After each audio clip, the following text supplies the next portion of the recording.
Alrighty folks, welcome back. This is part 2 of the little mini series of old time 3D modeling stuff that I had slapped together. I'll pick up where I left off in the first one with the slowly revamping Eye of Harmony clips. Hope you enjoy. Here's the Eye of Harmony work in progress. So yeah, I had added that back wall of the... I based it on, obviously, what was it? Journey to the Center of the TARDIS, I think the episode was called. With the one scene where they're like walking along that gangplank, and you see the huge sun in the background and all of that stuff. So I tried to model the aesthetics of the room after that, while keeping the obvious shape and design of the room the same. So I added in the ceramic tiling on the back two walls, and then the sort of, I called them heat sink, the archways that lead all the way up to the top of the room there with the gold and black, and then kind of modeled in a slight redesign tweak of the archways from the console room. Whoa, there's a shift. What was this? This was the loading screen that I was working on to replace the hamster wheel. This one was fun. Because the way the game settings work, the pictures that you used, it was a NIF. Everything was a NIF with flat planes and textures. So it was animating in the front of the screen there. But the settings of the game would tint the NIFs yellow. Or I think if there was certain mods installed, it would tint them those corresponding colors that you had chosen. But the base one was yellow, so the yellow bars behind the console were actually white textures. So what I had to do, because it was really yellow, I had to go into the textures for the console that I made there and try and tint them the opposite way. So I had to blue shift it severely in order to sort of cancel out the yellowing effect. I think here you can see that it's definitely not as yellow as it used to be.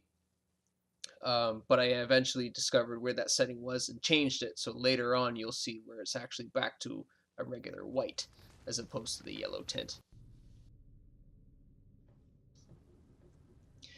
There was my first screen.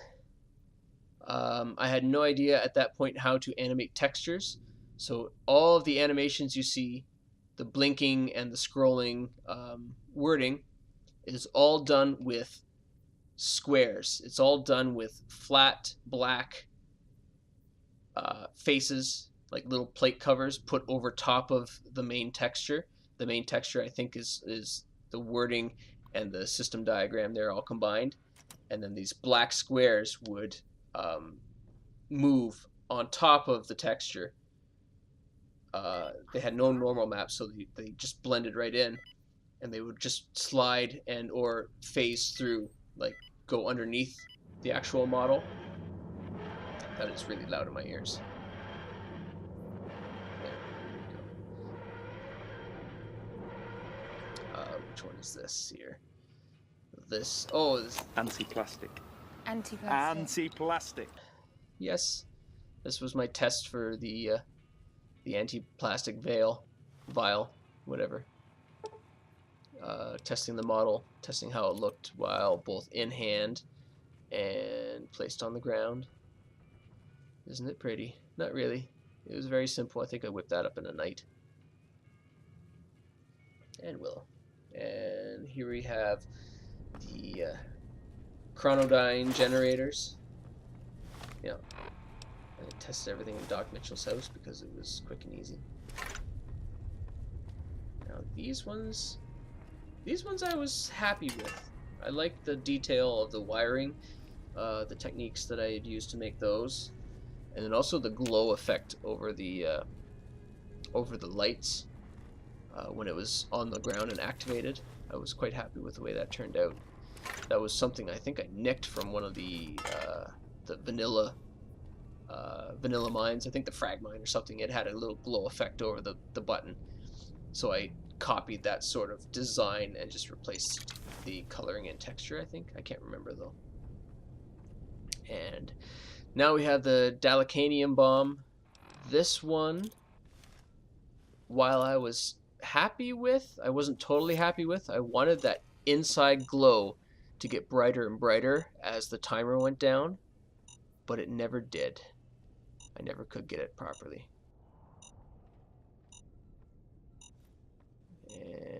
And splat. Oh yeah, here we have our glitchy console. It had the guys Demegi sent me a build of a recent build, and for whatever, I think it was 2.0 or 2.5. I guess it'd be 2.5. And for whatever reason, my my whole game got glitched out. So the console details for the classic era ended up in the middle of the hallway. But again, those were all animated, same techniques like moving, shifting, squares, just moving, shifting squares. So little models that covered over. Again with this panel, this was after I figured out why it was all borked. I had gone in and previously changed something in the game, which ended up messing up everything. I had to do a complete reinstall of everything. Complete delete and reinstall, which sucks. I had to start the game over, but that's all right. This was all for testing purposes anyway. But that was all done with flat black models that moved up and down to cover the writing. And I think that was the actual TARDIS manual script. Not script, but text that was displayed on that screen, if I remember correctly. And again, just moving. So the grid pattern was a texture, and then the little square, it just animated by itself. And then the scrolling white line was a separate model and animated. Same thing here. These were all, there was a base texture, and then I think I used moving colored bars on the left there to show off the different levels of whatever they were, power or whatever, as well as the different shapes. They were all separate models that would either come forward or go backwards over the base texture to hide a part or change its color. Again, as I said, this was before I learned how to animate textures, but there was a lot of work involved, especially in the classic one there, because there was 3 of the friggin' panels. Obviously, I got better at it as I went. What were these? These were the atom shredders? Atomic shredder? Something like that? I can't read it on my screen, but these were based on...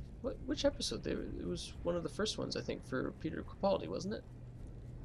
I could be wrong on that one. Yeah, it was when they broke into the bank. That was it. Let's not mention that series. Nothing against Peter Capaldi. Great doctor. But boy, oh boy, some of his stories were just... Anyway, that's not what we're here to talk about. We're here to talk about the models that I made. So I was relatively happy with the way this one turned out. Especially with the glowing inside, the spring shape. Whichever you want to call it.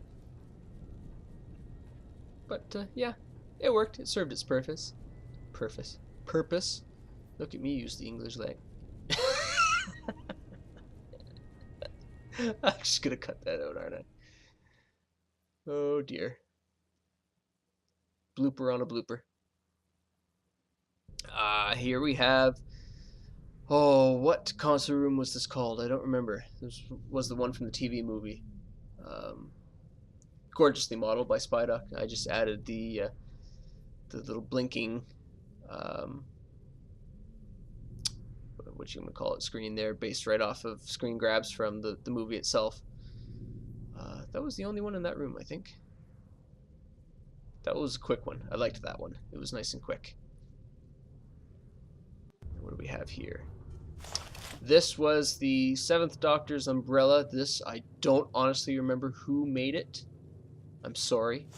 This was a while ago. But it was passed on to me by Demegi just to it wasn't fitting in the character's hand properly when you equipped it. So he sent it to me to see if I could fix it, and I think all I ended up doing was reversing the model in the NIF file, I think, and slightly altering where it sat. I can't remember correctly though. But that's basically all I did with this one, was just change the way the character held it. Held it more like a umbrella. And I tried to hit stuff with it, yep. Oh. Take that. She was nowhere near me anyway. And I'm swinging at things to see if they'll move. Yep. Go me. Hey, I hit something! Good for me.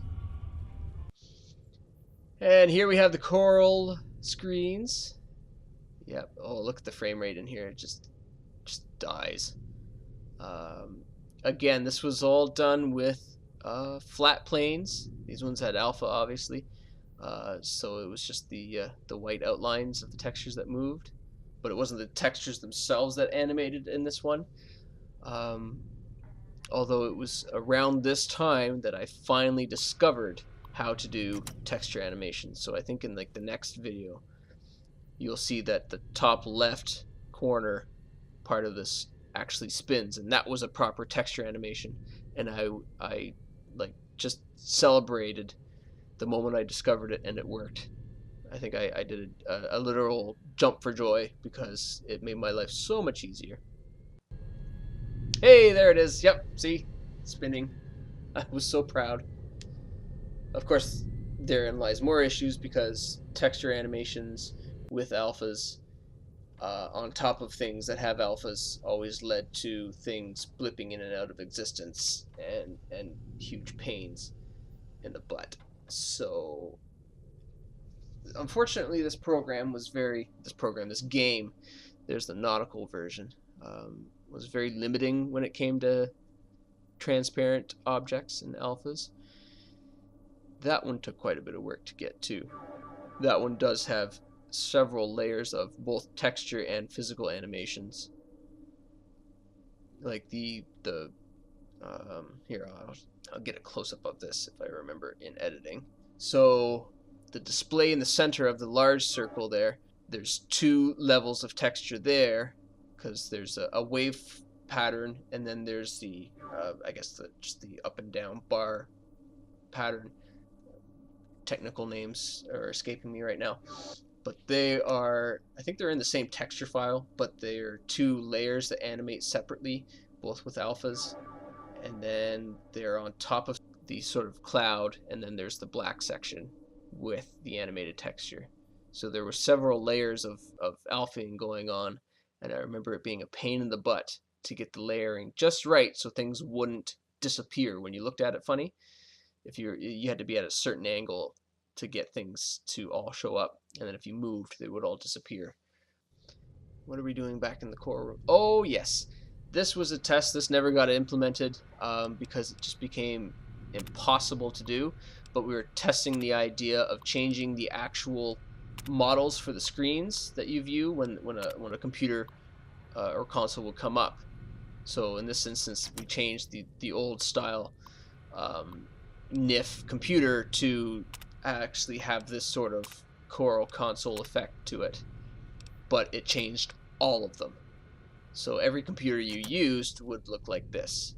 So there was no way to tell it to only use this model in this console room, unfortunately. Here we have the art gallery. This one made it in. Yeah, this made it in. This was obviously based on, at least the back wall there with the roundels there. This was based on, again, the 50th anniversary episode. This was going to have several functions to it.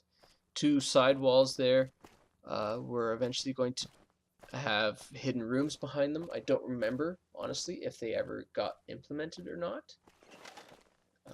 That's my bad. I honestly, I didn't play as much as I did test, so we're walking in again. What are we doing? Oh yes, so here I had implemented the two hidden walls. One wall was going to have One wall was going to be released later with an add-on that Demegi wanted to do, which was it was some sort of a trophy room, if I remember correctly, somewhere you could go and display some collectibles that you collected throughout the universe. This wall here, which I will disable. Yeah, it's just a blank open space. So I put those in for the future. Whee! So it could be added in at a later date. I don't think the one on the right, the open wall, was ever added. I could be wrong though. Willow's gonna have a seat beside me. There you go. All right, what do we have next? We have, oh, this is the, yes, the Sontaran medical probe thing. I was never happy with this model. This model irked me. I don't know. The model itself was nice, the physical model, but the texturing on it was just garbage. I hated it.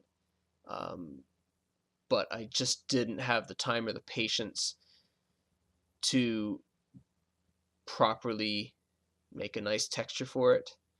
I was running behind on other projects, and I just had to slap it together real quick. I was never happy with it. The glow effect on top I was happy with. I liked the way that looked. But the rest of it was just kind of never happy with the sort of plate metal look to it. Oh well. Oh, and here we have the tunnel, which is leading into my starting of the engine room. This made it into the game, I think. Pretty sure it did. So this was based on, I will see if I can find it, a picture that, I can't remember if I found it or Demegi found it and sent it to me.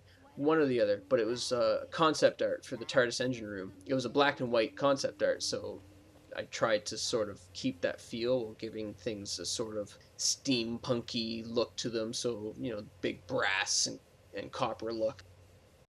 And there you can see some added detail to the room as it was going, so I added those, I guess, random piston rod things in between. I think they were part of the concept art too, if I remember correctly. I haven't seen the image in a long time, although you would have seen it if I found it in the previous clip anyway. So, oh yes, and I had changed the color so it wasn't all brass, so we had some brass and silver, or just, you know, bare metal. Yeah. This was always one of my funnest, favorite rooms to design and model. I just kind of like the old steampunk, you know, piston-driven idea of the TARDIS. Don't know why. Doesn't make any sense whatsoever, but I liked it.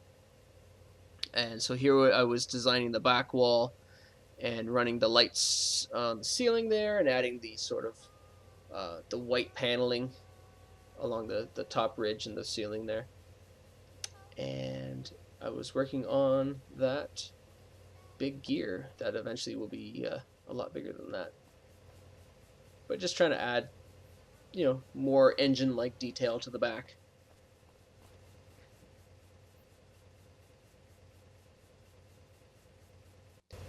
And there's the, well, it's the bigger gear. It was offset. I think that was Demegi's idea. I was originally doing one big giant one in the middle of the room, and I think he said to offset it so it came through the floor. So I did. And then I added in the second one. There it is. So then they animated together. They were, yeah, they were both part of the same model. Both wheels were part of the same model, and then it was animated, so it looked as if they were, I guess, turning each other. Some more detail added into the back there. I covered up the fact that it was clipping through the floor with those little sort of wall-et things. Started adding the panels that I'm pretty sure you could see in the concept art to the sides there. They never actually functioned. They were just kind of detail. Fun times to play with some glowing animations, as you will see right here. And the moving needles. Yeah, they moved. That's right. So I try to give the illusion that all of a sudden some system somewhere turns on and starts draining main power, so the backup systems kick in. Well, or however you want to say it. Basically, it was just added animation detail, and then the blinky, glowy lights were added in. Can't remember what those nameplates say. I can't read it on my screen right now. But here's the work in progress for the main panel. This was actually supposed to. I think this was supposed to jumpstart the whole TARDIS. I think they were rewriting the introduction quest, and this panel was basically supposed to jumpstart the emergency power, which jump-started the TARDIS for your first flight, I think. Never overly happy with the design of the panel. The function of it. Oh, I gotta remember to take this music out. So you won't be hearing it right now, but I can hear it. I was never happy with the overall design of the panel itself. So the actual stand and controls and the screen. Not the controls, but the panels, I should say. So the bronze bit and the wooden bit. I was never fully happy with that design. But my brain just couldn't come up with anything different to do. So here I was showing off to the guys the animations that I had built into it. Again, this was all used. There was some texture animation added, I think, in this next clip. I animated the spinny things that you'll see on the screen, but everything else was also done with moving plates, moving faces, because sometimes it just looked better. It looked crisper, cleaner. There was also a Easter egg. Oh no, it was in this clip that I added them in. There was also an Easter egg, I think, that I added to the loading screen there. I think it says something about loading a certain versions of Windows, and then it cannot find the file or something. I can't honestly remember. There's the texture animations there, the little spinny X's. They were supposed to signify each generator individually. And then this was so when it activated, there was a timing portion added into the script. So once everything clicked on, the door opened. I know that seems silly, but the door was just there to signify the timing and the activation script. Sorry. So once everything was turned on and fully activated, then it would send the message through the script to activate whatever the guys wanted it to activate, which was, I think, the lighting and probably the rest of the generators in that room. And then, also part of the script was to basically activate the TARDIS itself, if I remember correctly. This was a while ago. But then, yes, they ran the same animation forward and backwards. And there you go. Close the door. So I wasn't born in a barn. Hooray! This was the back entrance to the room through what was now the curved tunnel, although it was clipping through something there. There's Willows singing. Thanks for serenading the video, Willow. So this was supposed to be one of those wibbly-wobbly corridors. So I don't remember if it even ended up being in the game, to be honest. But I was just doing the detail for the back room there. Another clip I have to remember to take the music out of. Go me. And there we go. So this was incorporating both versions of the corridor, because eventually you were able to go out the back. Once everything was reactivated, I think you were able to exit through the back. The only way you could find that room originally was through the art gallery. But later on, you would be able to exit through the regular corridors, which you'll see will change now. Can't remember what I did to incorporate that, but There we are. Excuse me. The old corridors, or the classic ones that I made, I should say. Although it clashes with that newer archway, but you know, hey, whatever. And here we have some more detail added into that tunnel. Hi there, Willow. Thank you. Just some piping and wiring. Hooray! Oh, and the lights too. I forgot it. I added the lights in. Just a little something something to give it some more detail, give it some more, you know, mechanical presence, I guess. Make it look like it actually did something. Although why it would lead into the art gallery is anyone's guess. So I'm going to stop part 2 right here. I've still got quite a few clips to go. So we will pick up in part 3, where I'm leaving off here on the Sirius Bridge, and how that all kind of slowly cobbled together. And I've also got a couple more console scanners and screens with the corresponding Blender animation bits there to show off. And then I think we're starting to head into the Dalek add-on, which was update 3, I think. So stay tuned for part 3. Bye-bye.